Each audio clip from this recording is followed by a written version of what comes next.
নমস্কার বন্ধুরা, আমি পর্ণা। আপনারা দেখছেন সবুজ বাগান। আশা করি আমার সকল বন্ধুরাই সুস্থ আছেন এবং সবুজের সাথে আছেন, আর আমার ভিডিও নিয়মিত ফলো করছেন নিজের বাগানের ছোট ছোট গাছেদের তথ্য পাওয়ার জন্য। আজকের বিষয় হলো গাছের একটি বিরাট পুষ্টিমৌল, যেটা আমরা বাড়িতে খুবই অল্প খরচে এবং খুবই অল্প সময়ে তৈরি করে নিতে পারি, চটপট, কোনো হ্যাপা ছাড়া। তাই চলুন বন্ধুরা, আজকের ভিডিওটি স্কিপ না করে পুরোটি দেখতে থাকুন। খুব উপকারী একটি ভিডিও, আপনাদের গাছেদের প্রচুর উপকারী একটি ভিডিও।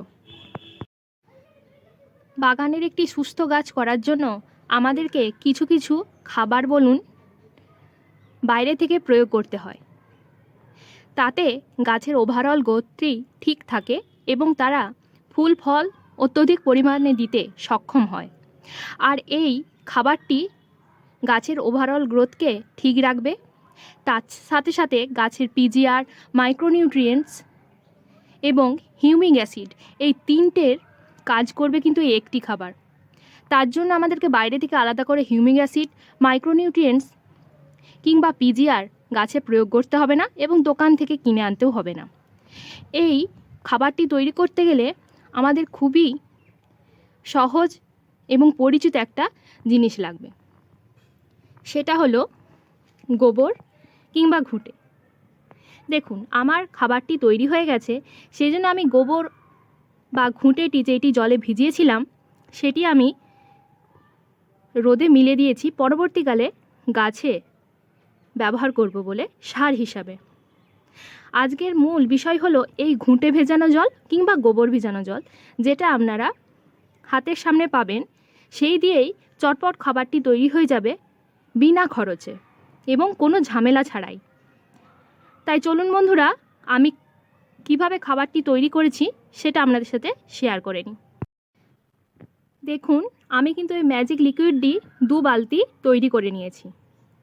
যারা আমরা গ্রামে বসবাস করি তাদের কাছে এই ঘুঁটে বা গোবর খুবই সাধারণ একটি জিনিস এবং খুব সহজেই তা আমরা জোগাড় করে নিতে পারি, কিন্তু সেটা কিভাবে আমাদের গাছে কাজে লাগাবো সেটা কিন্তু আমরা অনেকেই জানি না। তার ফলে কি হয়, কাঁচা গোবর এবং কাঁচা ঘুঁটে আমরা গাছের গোড়ায় দিয়ে দিই, তাতে কিন্তু গাছে হিতে বিপরীত হয়ে যায়। এক্ষেত্রে আমাদের মনে রাখতে হবে, কাঁচা ঘুঁটে বা কাঁচা গোবর কোনো দিনই আমরা গাছের গোড়ায় ডাইরেক্ট অ্যাপ্লাই করব না। আগে হাতের কাছে কাঁচা ঘুঁটে বা গোবর জোগাড় করে নিন। যারা শহর বাজারে থাকেন তারা দশকর্মা ভাণ্ডারে অতি সহজলভ্যে এই ঘুঁটেটি পেয়ে যাবেন। তারপর একটি বড় বালতি নিন, বালতি নিয়ে ঘুঁটেগুলি ভিজিয়ে দিন। তার মধ্যে ভিজিয়ে দেওয়ার পর পরিমাণ মতো জল দিয়ে দিন, বাস, তাহলেই ঝামেলা শেষ। চাপা দেওয়ার কোনো দরকার নেই, খোলা ছাদে ফাঁকা জায়গায় সেই বালতিটি রেখে দিন কমপক্ষে 5 থেকে 6 দিন। তারপরেই দেখবেন জলের রঙটি এইরকম কালচে বর্ণের, অনেকের বাদামি বর্ণেরও হতে পারে, এইরকম জলের রঙটি হয়ে যাবে। তখনই আপনারা জানবেন সেই ঘুঁটে ভেজানো জল আপনাদের গাছে দেওয়ার জন্য একেবারে তৈরি। এই অত্যন্ত গুরুত্বপূর্ণ সারটিকে আমরা প্রতি 5 লিটার জলে 1 লিটার এই সারটি নিয়ে মিশিয়ে আমরা পাতলা একটি খাবার তৈরি করে নিয়ে প্রত্যেক গাছের গোড়ায় গোড়ায় 250 ml দিয়ে দেব। তাহলেই বাজিমাত। দেখবেন গাছ তরতরিয়ে বাড়ছে, গাছের শেকড়ও বৃদ্ধি হবে প্রচুর পরিমাণে, গাছের পাতা দেখবেন সবুজ হয়ে চকচক করছে।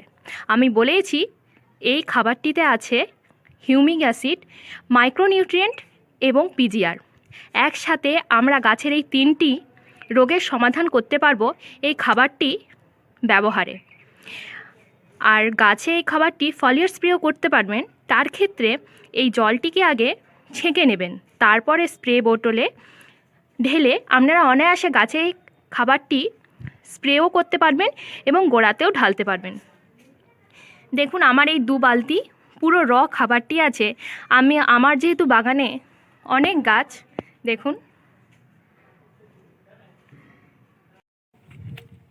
অনেকের বোঝার সুবিধার্থে আমি আপনাদের সামনে এই খাবারটি গাছে অ্যাপ্লাই করে দেখাচ্ছি যে কীরকম পাতলা করে আপনাদের গাছের গোড়ায় দিতে হবে।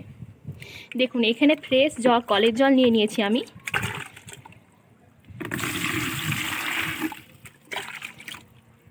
সেটা নিচ্ছি 2 মগ পরিমাণ, আর এই সারটি নিচ্ছি কিছুটা পরিমাণ। দেখুন জলটার রঙটা দেখে আপনারা নিশ্চয়ই বুঝতে পারছেন কতটাই পাতলা হয়েছে। ঠিক এইরকমভাবেই পাতলা করেই গাছের গোড়ায় দেওয়াটা আমাদের জরুরি, কারণ এই পাতলা করে যে কোনো সারই, শুধু এই সার নয়, যে কোনো তরল সারই পাতলা করে দিলে গাছ সেটি ভালোভাবে অ্যাবজর্ব করতে পারবে এবং গাছের কোনো ক্ষতি হবে না। প্রথম অবস্থায় গাঢ় গাঢ় কোনো সারই দেওয়া উচিত নয়, তার ফলে গাছ সেই সারের তেজটি নিতে পারবে না, ফলে গাছটি পুড়ে যাওয়ারও সম্ভাবনা থাকবে। দেখুন এই কতগুলো ফল গাছ আমি রিসেন্ট বসিয়েছিলাম, তাতে দেখুন প্রথম অবস্থায় আমি এই জলটি দিয়ে দিচ্ছি।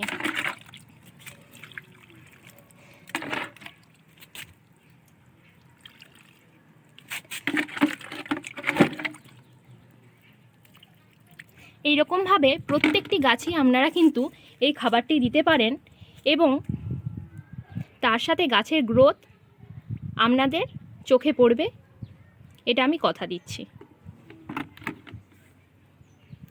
এই সারটির তলায় যে গোবর এবং ঘুঁটেগুলি ভিজিয়েছিল, সেই ভিজানো ঘুঁটেগুলিকে আমি ওই দূরে দেখুন ওই দূরে আমি রোদে শুকনো করতে দিয়েছি। এইটা ঝুড়ো ঝুড়োভাবে শুকনো হয়ে গেলে আমি এর সাথে মাটি মিশিয়ে নতুন গাছ প্রতিস্থাপনও করতে পারি, কিংবা নাইট্রোজেনের ঘাটতি পূরণ করার জন্য এই খাবারটি আমি গাছের গোড়ায় উপর থেকেও দিতে পারি 1 মুঠো পরিমাণ।